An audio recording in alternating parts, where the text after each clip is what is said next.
Jadi ini kan mantan-mantan ketua umum seperti itu. Tahulah yang baik, ya pasti ada nilai-nilai Partai Golkar. Nilai-nilai Partai Golkar yang salah satu diantaranya itu adalah soliditas sosial. Jadi pada peringatan Hari Ulang Tahun Partai Golkar yang ke-60 ini memang sudah cukup dewasa. Dan karena itu maka yang akan dikedepankan, dan saya punya keyakinan ketua umum bicara di mana-mana bahwa pada ulang tahun ke-60 ini adalah momentum ya kebangkitan Partai Golkar dengan cara bagaimana mengaktualisasikan nilai-nilai yang menjadi dasar kelahiran Partai Golkar. Ya, ini jadi mengaktualisasikan nilai-nilai yang menjadi dasar kelahiran Partai Golkar. Ada beberapa nilai yang melatar belakangi lahirnya Partai Golkar dan ini ditekankan ketua umum.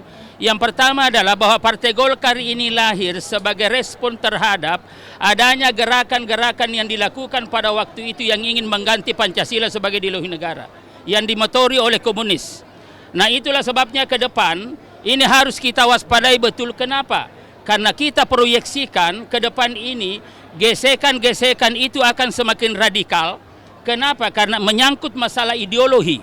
Nah ini Golkar siap-siap sekarang. Pokoknya siapapun yang ingin mengganti Pancasila sebagai ideologi dan falsafah bangsa, maka Golkar berada pada bagian terdepan untuk melawan itu semua. Siapapun dia.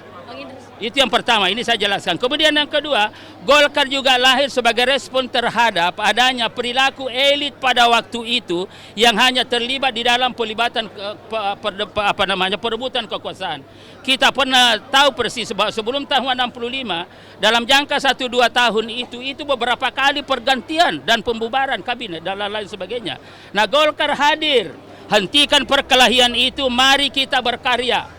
Itulah sebabnya Golkar salah satu doktrinnya adalah doktrin karya kekaryaan. Maka Golkar akan mempelopori ke depan dalam rangka untuk mensukseskan pembangunan di bawah kepemimpinan Prabowo. Golkar mengajak kepada seluruh anak bangsa, mari kita berkarya, mari kita berprestasi menuju Indonesia emas. Yang ketiga, dan ini yang paling penting lagi, bahwa Golkar lahir pada waktu itu didasarkan pada sebuah respon terhadap kehidupan kebangsaan kita yang carut marut, utamanya persoalan ekonomi. Ini pada waktu itu. Maka Golkar mengajak kepada seluruh anak bangsa, mari kita melakukan pembaharuan, mari kita membangun. Karena itu Golkar salah satu ideologinya adalah ideologi pembangunan. Golkar adalah partai untuk membangun, the party of ideas, ide dan gagasan sebagai instrumen dalam rangka untuk apa? Dalam rangka untuk mengisi kemerdekaan Indonesia, untuk kesejahteraan Indonesia, untuk kemajuan Indonesia menuju Indonesia emas. Itu nanti akan kita aktualisasikan ke depan. Sehingga dengan demikian maka dalam suatu kesempatan Ketua Umum DPP Partai Golkar Bahlil Lahadalia sudah menyampaikan, saya ini aktivis murni, kata Pak Bahlil, maka sebagai aktivis murni mari kita merubah huru-hara fisik menjadi huru-hara wacana, pikiran, the party of ideas, ide dan gagasan sebagai instrumen. Ini ajakan Pak Bahlil Lahadalia. Bahkan Pak Bahlil mengatakan, saya sebagai ketua umum Golkar dalam rangka untuk membangun demokratisasi internal partai, saya siap dikritik oleh siapapun, terbuka dikritik oleh siapapun. Yang penting kritikannya itu adalah konstruktif, objektif, faktual, ya, dan untuk kemajuan bersama. Ini luar biasa Pak Ketua Umum Pak Bahlil, itu ajakannya. Bang Idrus, ini kan di ulang tahun Golkar ke-60 Bang. Ini mungkin ada kado dari, untuk Golkar misalnya, nih kemarin Pak Jokowi kan habis dipecat dari PDIP. Mungkin nanti kadonya untuk Golkar Pak Jokowi bergabung gitu Bang? Jadi sekali lagi saya ingin mengatakan bahwa Partai Golkar dia adalah partai terbuka. Ya, jadi katakanlah kalau dalam perusahaan itu adalah go public. Dan Golkar ini adalah partainya rakyat, terbuka untuk siapa. Tidak ada pemegang saham yang dominan di sini, semua sama. Hak kewajiban sama. Contoh, Bahlil Lahadalia adalah orang Papua, anak kampung.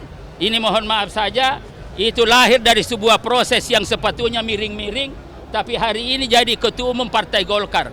Ini kan luar biasa. Artinya ke depan ini, karena partai terbuka, siapapun yang mau masuk Golkar, alhamdulillah kita terima secara terbuka, ya, dengan catatan niat yang sama untuk membesarkan Partai Golkar, niat yang sama untuk memperkuat posisi Golkar sebagai partai utama di Republik ini dalam rangka menentukan arah pembangunan ke depan untuk Indonesia maju menuju Indonesia Emas 2045.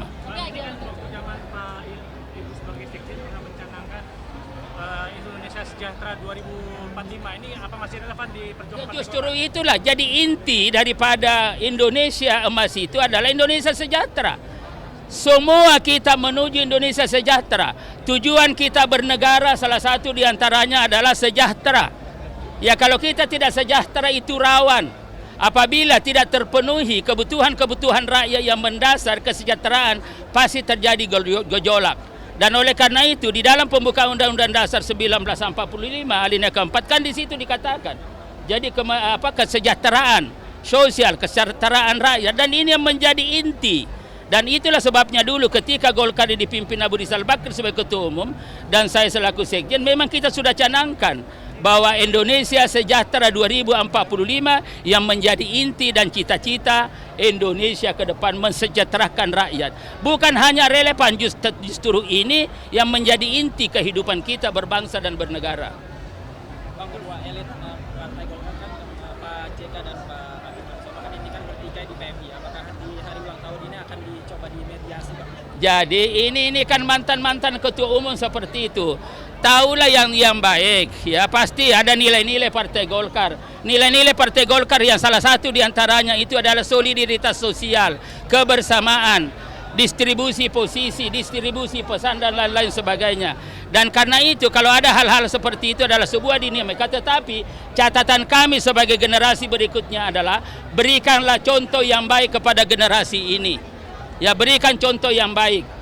Nah, apakah itu contoh yang baik? Menurut kami itu adalah contoh yang tidak baik. Yang tidak boleh kita contoh. Karena itu tidak mencerminkan nilai-nilai Partai Golkar. Mestinya kalau sesama kader Golkar dari awal bicaralah dengan baik. Ya, jangan terjadi seperti itu dan apalagi terjadi tuntut-menuntut sampai kepada hukum. Sekali lagi, cara-cara seperti ini tidak mencerminkan nilai-nilai Partai Golkar dan tidak patut dicontoh oleh generasi-generasi pelanjut Partai Golkar.